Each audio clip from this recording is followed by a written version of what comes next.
एक गिरोह होता है राज्य का, जो गिरोह होता है नकल माफियाओं का, एक होता है राष्ट्रीय गिरोह और एक होता है अंतर्राष्ट्रीय गिरोह। तो यहां पर जो चेन बनी हुई है, यहां पर राज्य गिरोह से लेकर राष्ट्रीय गिरोह से लेकर अंतर्राष्ट्रीय गिरोह तक ये चेन बनी हुई है, जिसका खुलासा हम करने वाले हैं। 25 फरवरी 2023 को पेपर होता है। शाम को 11:11 पर यहां से जो एक कंटेनर है जिसमें कि ये जो उनकी OMR वगैरह होती है वो दिल्ली के लिए रवाना होती है, उसमें मैं बताना चाहूंगा कि 11:11 पर रवाना होती है। 17 फुट लंबा एक कंटेनर होता है। 17 फुट लंबा कंटेनर में यहां से जब देहरादून से वो शहर को छोड़ते हुए ट्रक आगे बढ़ता है तो उत्तर प्रदेश की सीमा लगते ही मोहंड एक इलाका पड़ता है। वहां पर उत्तराखंड नंबर की 2 गाड़ियां, एक देहरादून नंबर UK07 और एक UK08 रुड़की नंबर की गाड़ियां उन कंटेनर का उस पीछा करती है और मोहंड के इलाके में उसे रोक लेती है। वहां पर उस कंटेनर का ताला तोड़ा जाता है। वहां पर फिर जो डिजिटल लॉक होता है, ताले लगने के बाद जो डिजिटल लॉक होता है उसको भी तोड़ा जाता है। अब ये देखिए कि जो उस ताले को तोड़ने वाले थे वो या कहीं के भी उत्तराखंड के हैं, बाहर के हैं, परंतु जो 2 गाड़ियां गई वो उत्तराखंड के UK07 और UK08 मतलब देहरादून और रुड़की नंबर की गाड़ियां थी। उन्होंने वहां पर ताला तोड़ा। 17 फुट के, अब गंभीरता देखिए विषय की, 17 फुट के कंटेनर में उन्हें पता है कि 17 फुट के कंटेनर में जो वो कॉफियां रखी गई है वो किस जगह रखी गई है। वो ताला तोड़ने के बाद सीधे वहीं जाते हैं, उस लोकेशन पे जाते हैं, नहीं तो 17 फुट में वो पहले ढूंढते फिरते। वो किस लिए होता है? वो इसलिए होता है कि उन्हें पता होता है, क्योंकि अंदर के लोग जहां से OMR बाहर निकलती है वहां से उन्हें पता होता है कि कहां पे रखा है, कहां पे शिफ्टिंग की गई है, ये सारी चीजें उन्हें बता दी जाती है।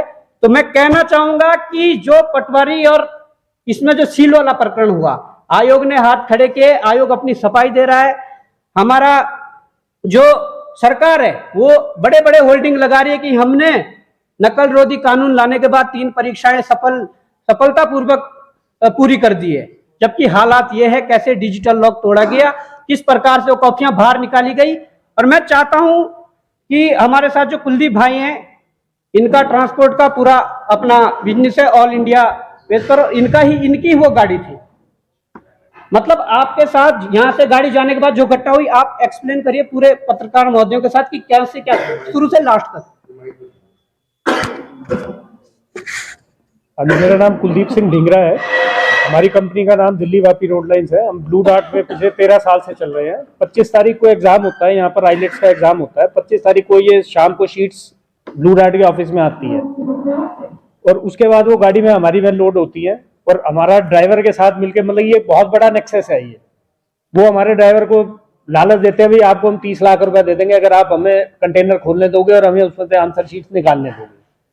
वो गाड़ी यहीं से कैच कर लेते हैं, अपना ब्लू डार्ट निरंजनपुरा से निकलते ही गाड़ी कैच कर लेते हैं। वो मोहंड जाके वो गाड़ी वहां पर मतलब खड़ी करते हैं। उसमें डिजिटल लॉक, ई लॉक लगा हुआ है, तो ई लॉक को वो हैक करते हैं और ई लॉक को खोलते हैं और उसमें से आंसर शीट्स वो निकाल लेते हैं। और ड्राइवर के साथ साथ 3 के 4 गाड़ियां उनकी साथ में थी और वो आंसर शीट्स वगैरह जो होती हैं वो अपने साथ गाड़ी के अंदर रख लेते हैं। अब उसमें आंसर शीट चेंज हुई हैं या उसमें लिखा गया है, वो जो लड़कियों की जिन्होंने सेटिंग करी हुई, हम खाली शीट लेके आएंगे, उनकी शीट भरी गई है, तो वो लोग वहां तक सहारनपुर तक, अपना गाजियाबाद तक लॉक खुलता कहां पर है, मोहंड में, और दोबारा रीलॉक होता है जाके गाजियाबाद जाके।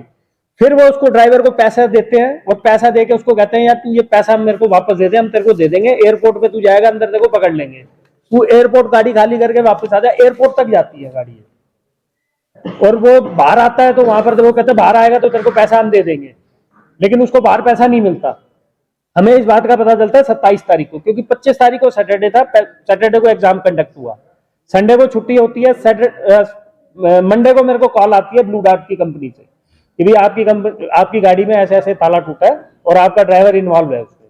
तो 27 तारीख को मैं यहाँ पर आता हूँ, इधर अपना देहरादून हम आए। ड्राइवर ने मतलब ये अपनी गुनाह कबूल कर लिया, उसने कहा जी मैं मिला हुआ हूँ, मेरे से गलती होगी, मैं क्या कहते हैं उनको पकड़वा दूंगा बंदों को। इवन कि वो थाने के अंदर था, जब भी उनके बंदों के फोन आ रहे थे, वॉइस कॉल उनको आ रही थी, जो बंदे जिन्होंने उसको लालच दिया था उनकी कॉल्स आ रही थी उसको, और उस बंदे ने मतलब कि कन्फेस करा कि मैंने ये काम करा और मैं पकड़वाऊंगा। हमने 100 नंबर पे कॉल करी, यहाँ अपना चौकी है बाजार, थाना अंतर्गत आता है इसके अपना पटेल नगर के, तो हम वहां पर गए। रात को उन्होंने, पुलिस वालों ने पूरी रात रखा, पुलिस वालों के सामने उसने कन्फेस करा कि मैंने ये काम करा है। और मेरी बात भी हुई, मैंने उनसे आग्रह भी करा, मैंने कहा जी बहुत बड़ा नेक्सस है, आप इसको क्रैक कर सकते हो, 80% केस आपका सॉल्व है, ड्राइवर गुनाहगार ये बैठा जी मैंने गुनाह करा है। और वो, लेकिन उनका कहना यह था कि ये गुनाह जी वहां पर हुआ, आप बॉन्ड जाओ। मैं कहा जी बॉन्ड तो चले जाएंगे, चोरी किसकी हुई है? चोरी तो जो यहाँ बच्चों ने पेपर दिए उनका नुकसान है, मेरे घर में चोरी हुई है भाई, नुकसान किसका? उत्तराखंड के बच्चों का नुकसान था। लेकिन उन्होंने उसको, केस को रजिस्टर करने की बजाय उन्होंने हमें घुमाया। फिर उसके बाद हम गए यहाँ पर अपना मोहंड गए, मोहंड हमने वहां से चौकी इंचार्ज को लिया, फिर हम बिहारीगढ़ थाने गए, उन्होंने भी रिपोर्ट दर्ज नहीं करी वहां पर। फिर मैंने ऑनलाइन जन सुनवाई ऐप पे वो मैंने रिपोर्ट डाल दी, वो बस एरिया का ही सब होता रहा। ये इन्होंने फिर वहां से हमें लेटर भेजा जी ये हमारे एरिया से संदर्भ में नहीं है, आप कहीं और जाए। 3 दिन तक 4 दिन तक मैं ड्राइवर को लेके घूमता रहा, क्योंकि जब ये नहीं रख पाए तो ड्राइवर को मैं भी नहीं रख पाता।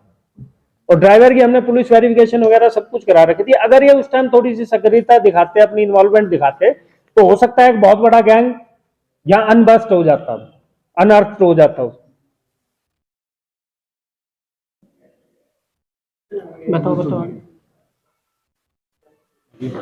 मैं कहता हूं कि जो पुलिस प्रशासन की जो यहाँ पर जो कार्रवाई थी वो देहरादून पुलिस को करनी चाहिए थी, परंतु मुझे ये शंका हो रही है कि जब उस ड्राइवर को 12 बजे गिरफ्तार 27 तारीख को कर लिया था तो रात भर उसे थाने में रखेगा, परंतु 28 तारीख को 2 बजे उसे छोड़ दिया जाता है। मुझे ये शंका है कि ये इतना बड़ा गिरोह है कि निश्चित रूप से वहां जो चौकी वाले हैं, थाने वाले हैं, उन्होंने ऊपर फोन किया होगा कि ऐसा मामला है। और ये मैं लगातार ये बात बता रहा हूं कि उत्तराखंड में जो बाहरी जो हैं, पंजाब हरियाणा से लेकर जो इतने जो गिरोह चला रहे हैं, वो इन्वॉल्वमेंट इसमें होंगे। और उन्होंने मामले को रफा दफा करने के चक्कर में ड्राइवर को भी छोड़ दिया। और ये ट्रांजैक्शन है 5,000 रुपए की जो गाड़ियां गई थी, 5,000 उन लोगों ने नगद ड्राइवर को 5,000 लालच के लिए दे दिए थे। बाकी 30 लाख रुपए की डील हुई थी कि 30 लाख रुपए उसे देने हैं। कुछ उसको पैसे भी है ना, बैग में उसको दिए गए, उसको दिखाया गया, उसको लालच दिया गया, भाई देखिए हमने तेरे को पैसा दे दिया, लेकिन आगे जाके गाजियाबाद जाके उसने पैसा वापस ले लिया। बाकी सुबह उसने कंटेनर ने 7 बजे के आसपास पहुंचना था, वो लेट इस चक्कर में हुआ। परंतु उस लेट के पीछे भी इन्होंने क्या कारण बनाया, इन्होंने अपने कंटेनर में एक गाड़ी को पीछे से टक्कर मार दी और उसकी वीडियो बनाई है जो आप दिखा सकते हैं। और उसमें नंबर भी दिखाया गया है गाड़ी का, किस गाड़ी ने टक्कर मारी। बहुत प्लान तरीके से था, लेकिन इन लोगों ने नजरअंदाज कर दिया यहाँ। मतलब ये एक दूसरे के ऊपर, वहां आप रिपोर्ट दर्ज कराओ, आप वहां दर्ज कराओ, लेकिन नुकसान तो यहाँ के बच्चों का था ना। अगर चोरी मेरे घर में हुई है तो मैं तो यही रिपोर्ट कराऊंगा।